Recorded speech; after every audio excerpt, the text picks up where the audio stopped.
Olá, meu nome é Alexandre Desanoski e hoje vou apresentar um trabalho intitulado Tratamento de sementes de tomate com tricoderma. Sou acadêmico do curso de Agronomia da Universidade Federal da Fronteira Sul, onde realizei esse trabalho com a coautora Carolina Bressan Reinheimer e sob orientação e supervisão da doutora Vanessa Nilman Silva. Então, introduzindo o assunto, atualmente estão se intensificando cada vez mais pesquisas e testes que estão sendo realizados em cima do tratamento de sementes de diversas culturas com as mais variadas substâncias, com o objetivo de melhorar o seu potencial fisiológico e, consequentemente, o seu vigor. Um exemplo disso é o tricoderma, que é um fungo benéfico para as plantas, tem a sua ação primeiramente na rizosfera e no sistema radicular, produzindo diversas substâncias, como por exemplo auxinas e o ácido indolacético, que são basicamente reguladores de crescimento vegetal que vão estar contribuindo, para o desenvolvimento das plantas em suas diversas fases de desenvolvimento. Além disso, também protege e inibe a ação de diversos fitopatógenos que podem estar acometendo as plantas. Dando continuidade com a introdução, então a ação do tricoderma vai variar bastante em relação ao isolado do bioproduto que foi utilizado para o tratamento das sementes. Também vai variar conforme a concentração aplicada e também com o tempo de embebição onde essas sementes foram submetidas à substância, no caso o tricoderma. Também varia conforme a forma de aplicação, que pode ser feita diretamente no substrato, ou, por exemplo, na parte aérea, em diversas fases de desenvolvimento da planta.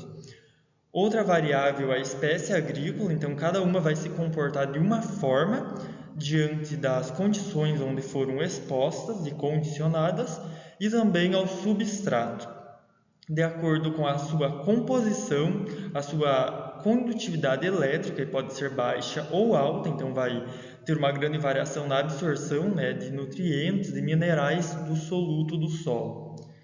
Também protege as plantas contra vários diversos fatores bióticos e abióticos. Então, o objetivo deste trabalho foi avaliar o potencial fisiológico de sementes de tomate quando submetidas a diferentes intervalos de imbebição ao tricoderma, para avaliar o seu desenvolvimento, conforme o tempo de imbebição. Aqui embaixo temos uma imagem do tricoderma na imagem A, B, C e D, para poder ver microscopicamente como ele é, e também uma representação da cultivar de tomate. Dando continuidade, chegando na metodologia, foram utilizadas as sementes da cultivar de tomate Santa Cruzcada, então sendo utilizado o delineamento inteiramente casualizado, então sendo o DIC, com 5 repetições para cada tratamento. Assim, todo o experimento foi realizado dentro de um laboratório. No total, se obteve 4 tratamentos, sendo o primeiro de 0 horas, que seria o nosso controle, então não houve imbebição ao tricoderma, assim como de 6, 12 e 24 horas de imbebição a esta substância. Posteriormente foi feita a diluição de 0,2 gramas de tricoderma em 40 ml de água destilada, onde foram levados as sementes que foram determinadas para suprir a necessidade de todas as repetições de todos os tratamentos e condicionadas em cima de uma rede metálica. Posteriormente, todos os gerbox foram levados à câmara de germinação, que foi regulada a uma temperatura de 25 graus Celsius, onde ficaram condicionados de acordo com o tempo de imbebição de cada tratamento, que seria de 6, 12 ou 24 horas. Para a determinação da variável de germinação, foram feitas 5 repetições para cada tratamento, contendo 50 sementes cada um. Então, todos esses tratamentos foram distribuídos sobre 2 folhas de papel germe-teste, que anteriormente haviam sido alocados em um recipiente separados e umedecidos 2,5 vezes o peso desses papéis, com água destilada. Posteriormente, todos os gerbox, contendo todas as repetições, foram levados à câmara de germinação regulada a uma temperatura de 25 graus Celsius, onde foram avaliados as sementes nos 5 primeiros dias após a semeadura e aos 14 dias após a semeadura. Então, na primeira contagem, que foi realizada os 5 primeiros dias após a semeadura, foram determinados plântulas germinadas e plântulas não germinadas. Já na segunda contagem, que foi realizada aos 14 dias após a semeadura, a gente determinou as plântulas anormais, normais e mortas, e também o comprimento da raiz e da parte aérea, além do peso de massa seca desse material.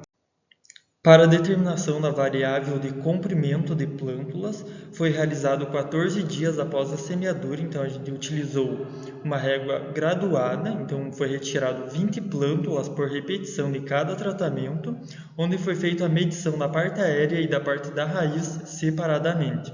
Posteriormente foi feita a média e jogado em um programa de análise estatística. Para a variável de massa seca das plântulas, todas foram colocadas em saco de papel craft e submetidas à secagem em uma estufa com circulação de ar forçado a uma temperatura de 65 graus Celsius, onde ficaram submetidas durante 72 horas. Posteriormente foi feita a pesagem desse material em uma balança digital de precisão.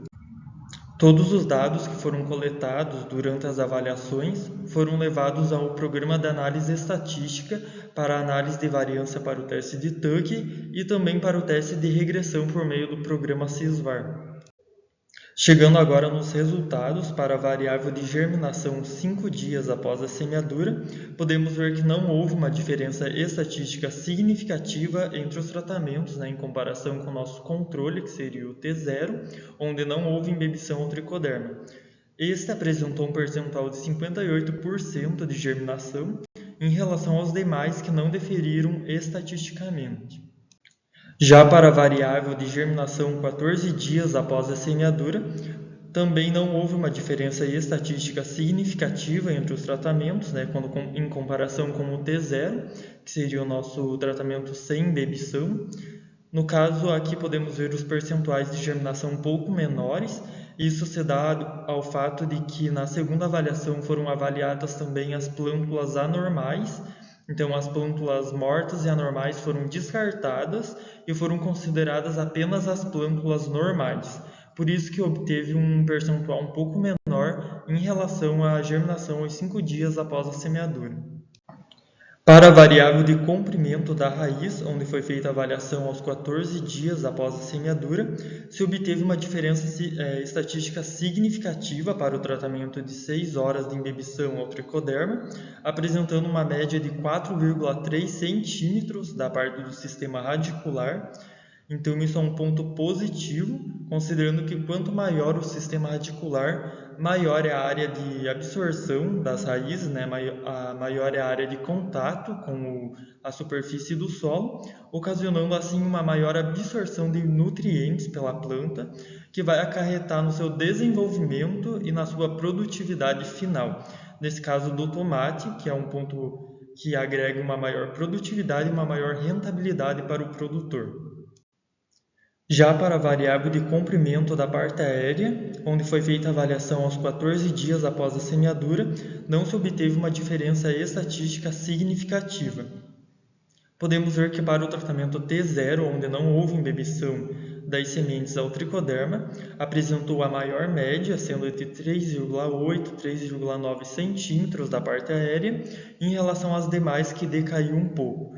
Isso mostra que a ação do tricoderma para a parte aérea não foi benéfica e nem maléfica. No entanto, não valeria a pena o agricultor, o produtor, incrementar sua substância no tratamento de sementes com o objetivo de aumentar a parte aérea das suas plantas. Já para a variável de massa seca de plântulas, onde foi feita a pesagem aos 14 dias após a semeadura, podemos ver que não houve uma diferença estatística significativa entre os tratamentos. Concluindo agora o nosso trabalho, a gente chegou à conclusão que o tratamento de sementes de tomate com tricoderma vai variar de acordo com a variável que está sendo analisada. Nesse trabalho, por exemplo, a única variável que foi incrementada com a ação do tricoderma foi o comprimento das raízes, quando embebidas às 6 horas. A gente agradece pela atenção de todos e também pela oportunidade oferecida de apresentar o nosso trabalho.